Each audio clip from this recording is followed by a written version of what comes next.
Hello everyone, I am Suresh Wali and you are watching get maths. आज के video lecture में दोस्तों बात करेंगे range of a linear function. तो आज के वीडियो लेक्चर में जो हम बात करने वाले हैं वो किसी भी लीनियर फंक्शन की रेंज निकालने वाले हैं। चलिए स्टार्ट करते हैं। सपोज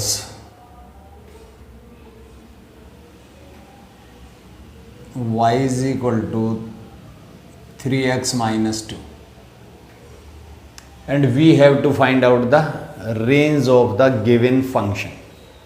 ठीक है, एज सच अगर मैं डोमेन की बात करूं तो डोमेन निकालने में तो इसमें कोई प्रॉब्लम नहीं है। एक पॉलिनोमियल है और आप लोग बहुत अच्छे से जानते हो कि किसी भी पॉलिनोमियल की जो डोमेन होती है वो सेट ऑफ रियल नंबर होती है। तो डोमेन में तो कोई प्रॉब्लम नहीं है। अगर मैं डोमेन की बात भी कर रहा हूं तो आप लिख सकते हो कि domain of the function is equal to set of all real values.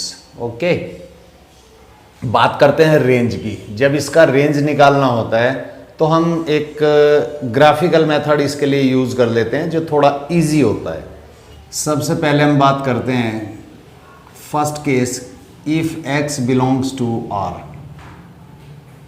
Second case में हम बात करेंगे if x belongs to -∞ to 0। और थर्ड केस में बात करेंगे x belongs to 0 to infinity. तीन केस हम यहाँ पे कंसीडर करेंगे, एक एक करके समझने की कोशिश करते हैं। सबसे पहली बात यह है कि आखिर हमारी रेंज ऑफ ए फंक्शन होती क्या है, उसको पहले अच्छे से समझ लेते हैं। तो किसी भी फंक्शन की रेंज निकालने के लिए हमें देखना ये होता है कि क्या कोई कंस्ट्रेन एप्लीकेबल है, पहली बात, या फिर कोई पर्टिकुलर इंटरवल हमें दिया हुआ है x की करस्पॉन्डिंग जिसके अंदर हम y की मिनिमम और मैक्सिमम वैल्यू को फाइंड आउट करते हैं। ठीक है, तो रेंज का बेसिकली मतलब है कि जो भी इनपुट उसको लगाया गया फंक्शन को, उसके करस्पॉन्डिंग जो भी आउटपुट मिलता है that is the range of the given function. ठीक है, तो उसमें हमें देखना ये होता है बेसिकली कि भाई वो मिनिमम कहाँ से और मैक्सिमम कहाँ तक गया उस इंटरवल के अंदर। ठीक है, बस यही हमारी रेंज होती है सिंपली। तो यहाँ पे हम कंसीडर करेंगे इसको जबकि x हमारा रियल हो। ठीक है, x हमारा -∞ से लेके 0 के बीच में हो और फिर x हमारा 0 से लेके और +∞ के बीच में हो। तो एक एक करके इस केस को कंसीडर करते हैं। तो सबसे पहले हमने क्या किया कि इस फंक्शन का ग्राफ हमने ड्रॉ किया। ठीक है, तो ग्राफ ड्रॉ कर दिया। ये हमारी लाइन आ गई, स्ट्रेट लाइन। चूंकि लीनियर इक्वेशन है तो आपको पता ही है कि इसका जो ग्राफ होने वाला है वो तो एक स्ट्रेट लाइन होने वाला है। अब सबसे पहले ये बात करते हैं कि अगर हमारा x एक रियल वैल्यू हो, अब -∞ से लेके +∞ तक जाना। अब इधर अगर हम कोई पॉइंट ले लेते हैं, उसके ऊपर y की वैल्यू निकालने की कोशिश करते हैं तो y की वैल्यू इतनी आ जाएगी। ठीक है ना, फिर और आगे चलेंगे तो x की वैल्यू जैसे जैसे बढ़ेगी तो करस्पॉन्डिंग वैल्यू y की भी बढ़ेगी। इसका मतलब ये हुआ कि अगर हम x की वैल्यू को -∞ से लेके +∞ तक अप्रोच कराएं तो y भी हमारा क्या होगा, -∞ से +∞ को अप्रोच करेगा। ठीक है ना, तो y की वैल्यू भी क्या होगी, एक रियल वैल्यू होगी आपकी। तो पहले केस में क्या हो जाएगा, फर्स्ट केस की अगर मैं बात कर रहा हूं तो range of the function is equal to r itself. Okay friends, अब हम इसके दूसरे केस की बात करते हैं कि अगर हमारा x -∞ से 0 तक हो। अब -∞ से 0 का मतलब -∞ से चला और 0 तक गया, तो -∞ पे जो वैल्यू होगी y की वो भी -∞ होगी और 0 के ऊपर y की वैल्यू कितनी आ रही है वो देख लीजिए, यहाँ से ग्राफ से -2 आ रही है। तो अगर मैं दूसरे केस की बात करूं तो यहाँ पे रेंज ऑफ द फंक्शन मुझे मिल जाएगी -∞ टू -2। ओके, इसके बाद बात करते हैं कि अगर वो 0 से इन्फिनिटी हो, 0 से यहाँ से लेके और इन्फिनिटी तक अगर गया तो ये पोर्शन हमारे काम का है, ग्राफ का ये पोर्शन हमारे काम का है। आप चाहो तो इसको हटा भी सकते हो, इसकी ज़रूरत नहीं पड़ेगी आपको। ठीक है, इसको आप हटा सकते हो। चलिए मैंने हटा दिया। अब देखो 0 से लेके, अब 0 पे वैल्यू कितनी है -2 है। और उसके बाद जैसे जैसे x की वैल्यू एप्रिशिएट करती जाएगी तो y की वैल्यू बड़ी होती जाएगी, तो अप टू इन्फिनिटी अप्रोच करेगा। तो अगर मैं तीसरे केस की बात करूं तो रेंज ऑफ द फंक्शन यहां से निकल के आएगी -2 टू प्लस इन्फिनिटी। चलिए सेकंड क्वेश्चन की बात करते हैं। इस क्वेश्चन में कहा गया कि y is equal to -half of x। तो इसका भी एक ग्राफ ड्रॉ कर लेते हैं। ओके फ्रेंड्स, इसका हमने ग्राफ प्लॉट किया और ग्राफ प्लॉट करने के बाद अगर मैं इसके डोमेन की बात करूं तो डोमेन तो जैसा कि एक पॉलिनोमियल दिखाई दे रहा है, तो डोमेन ऑफ द फंक्शन तो straight away set of real number हो जाएगी। तो ऐसा इसको निकालने में तो कहीं कोई प्रॉब्लम होती नहीं है। तो डोमेन तो इजी होता है किसी भी फंक्शन के लिए निकालना। अब इसके रेंज की बात करते हैं। रेंज में सबसे पहले बात करेंगे if x belongs to r। अब अगर हम r की बात करें, ठीक है, तो -इन्फिनिटी से प्लस इन्फिनिटी को जा रहा है, तो यहाँ पे भी हमारी जो करस्पॉन्डिंग वैल्यू y की मिल रही है वो -इन्फिनिटी टू प्लस इन्फिनिटी मिल रही है। तो यहाँ पे भी अगर हम रेंज ऑफ द फंक्शन की बात करें तो it is also equal to r। अब इसकी डोमेन को अगर रेस्ट्रिक्टेड किया जाए, सपोज हम कर देते हैं -इन्फिनिटी टू 0, सपोज ये हमने किया, तो अब देखते हैं कि इसकी रेंज क्या मिलेगी। अब देखो -इन्फिनिटी के ऊपर जब x -इन्फिनिटी होगा, x -इन्फिनिटी होगा तो y कैसा होगा आपका।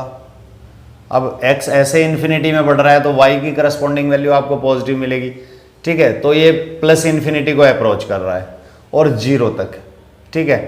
तो आपकी जो इसकी रेंज हो जाएगी वो हो जाएगी -इन्फिनिटी से लेके x जब 0 तक आएगा तो 0 के करस्पॉन्डिंग y 0 हो जाएगा और -इन्फिनिटी के करस्पॉन्डिंग जो आपकी x की वैल्यू मिलेगी वो पॉजिटिव मिलेगी, यानी y इन्फिनिटी को अप्रोच कर रहा है। यहाँ पे देखिए, अगर x आपका इधर अप्रोच कर रहा है, ऐसे देखिए आप,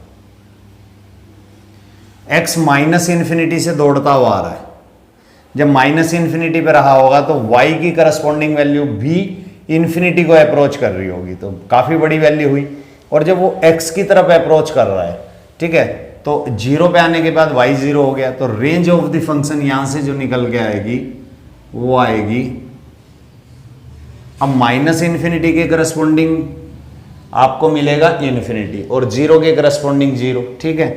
तो रेंज यहाँ पे आ जाएगी आपकी, छोटी वैल्यू क्या है, माइनस से प्लस की तरफ चलना है, तो छोटी वैल्यू आपकी क्या है, 0 और इन्फिनिटी, ये रेंज आ जाएगी। रेंज का मतलब ये हो गया कि मिनिमम कितना है और मैक्सिमम कितना है। तो मिनिमम से मैक्सिमम कहाँ तक गया, वही इसकी रेंज भी होती है, ठीक है।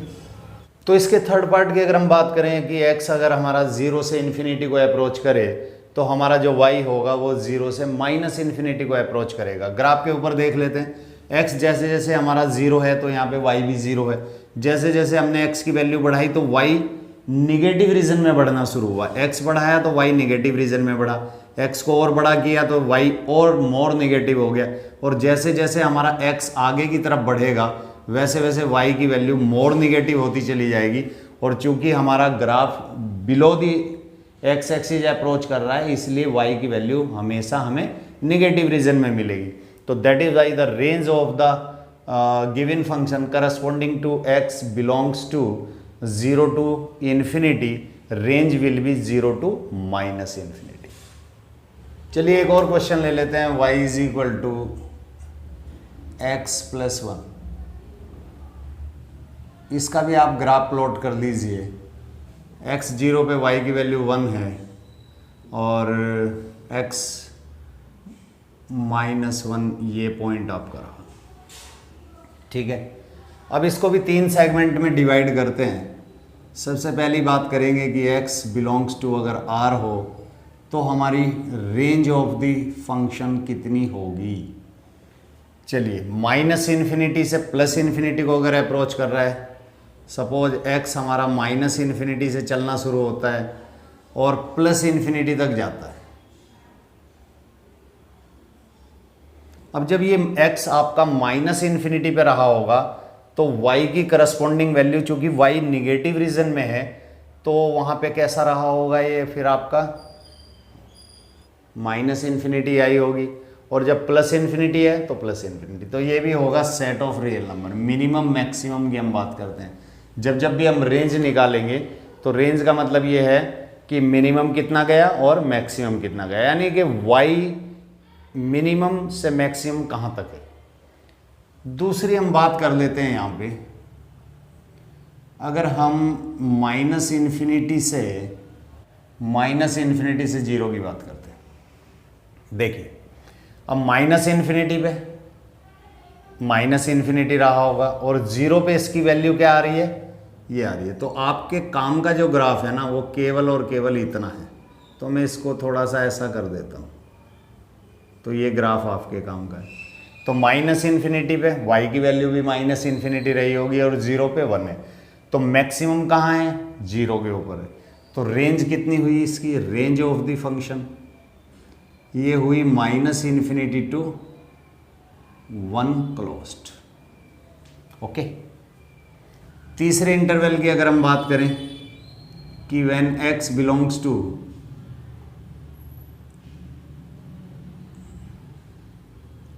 0 to इन्फिनिटी। अब देखो जीरो पे y की वैल्यू 1 आ रही है और इन्फिनिटी पे मैक्सिमम होती चली जाएगी, तो हमारे काम का जो ग्राफ है वो केवल ये वाला है, ये वाला है, ठीक है ना। तो रेंज ऑफ द फंक्शन